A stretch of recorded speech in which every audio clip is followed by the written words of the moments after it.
ములుగు జిల్లా వెంకటాపురం మండలం చొక్కాల గ్రామానికి చెందిన సుమారు 150 మంది భక్తులు కర్రగుట్ట అటవీ ప్రాంతంలో వెలసిన మెడంలోని మల్లన్న స్వామి దర్శనానికి వెళుతుండగా మార్గ మధ్యలో మావోయిస్టులు అమర్చిన మందుపాత్ర పేలి డర్ సునీత 30 సంవత్సరాల వయసు గల మహిళ తీవ్ర గాయాల పాలైంది. వెంటనే చుట్టూ ఉన్నవారు హుటాహుటిన వెంకటాపురం మండలం కాంగ్రెస్ పార్టీ మండల అధ్యక్షులు సయ్యద్ హుస్సేన్ కి సమాచారం తెలియజేయడంతో కొంతమంది పార్టీ శ్రేణులతో పాటు ఘటనా స్థలానికి చేరుకుని బాధితురాలిని వెంకటాపురం ప్రభుత్వ ఆసుపత్రికి తరలించి ప్రథమ చికిత్స నిర్వహించారు. అనంతరం మెరుగైన చికిత్స కోసం భద్రాచలం హాస్పిటల్ కు తరలించినట్టుగా స్థానిక ఎస్ఐ అశోక్ వెల్లడించారు. కాగా భద్రాచలం ఆసుపత్రిలో ఛిద్రమైన కాల్ను తొలగించినట్లు తెలియజేశారు. ఈ ఘటనతో చొక్కాల గ్రామంలో విషాద ఛాయలు అలుముకున్నాయి. ప్రజలు భయాందోళనలో ఉన్నారు.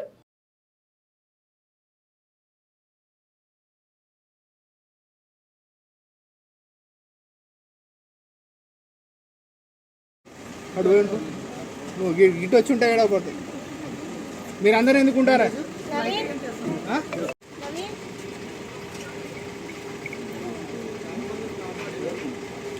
ముందుండి కొద్దిసేపు లేదు చూపిద్దామండి. డాక్టర్ గారు రమ్మను చిన్న పట్టుకొని దింపితే ట్రీట్మెంట్ నేనే కట్టాను. అట్లా పెట్టి కట్టా తీస్తే ఊడిపోద్ది, రక్తం ఆగింది. కట్టు కట్టు కట్టాక ఇప్పుడు పట్టి తీస్తే మొక్క ఊడిపోద్ది. ఇట్లా ఉంది. అవి పట్టలు పెట్టి కట్టా. అవసరం అంటే తీయండి.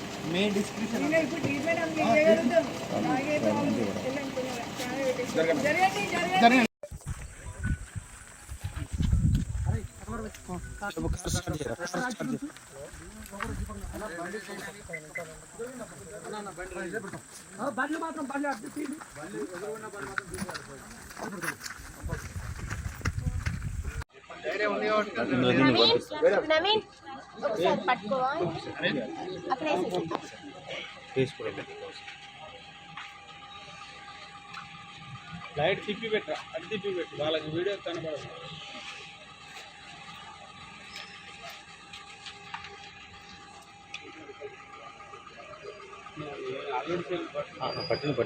వాళ్ళ హస్బెండ్ వాళ్ళు అటు వెనక పోయి ఉండిపో, అన్వర్ దగ్గర ఉండిపో. అటు అవ్వబడతా నీ భార్య అటు పోయి ఉండిపో.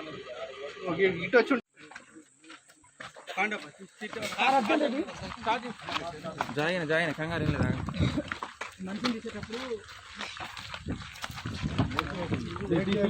కాలేకి